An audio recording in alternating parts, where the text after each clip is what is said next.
Nanukad gihapon ta karon diri sa Bugos City, kauban nato ang mga Cebu People's Action Center ni Governor Pam Baricuatro.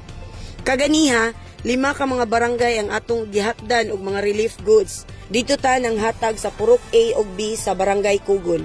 Ato pod nga nahatagan og relief goods ang mga taga Purok Lupi sa Barangay Dakit. Problema sa mga lumulupyo diri sa Bugos City ang tubig panglaba ug pangligo tungod kay lubog pa ang mga tubig sa ilang mga tabay.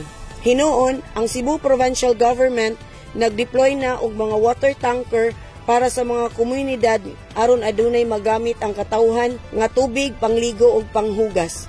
Ang kuryente hinay-hinay na nga nabalik.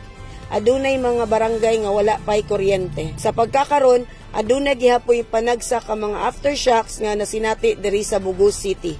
Mauna ang atong mga kasayuran gikan diri sa Bugos City.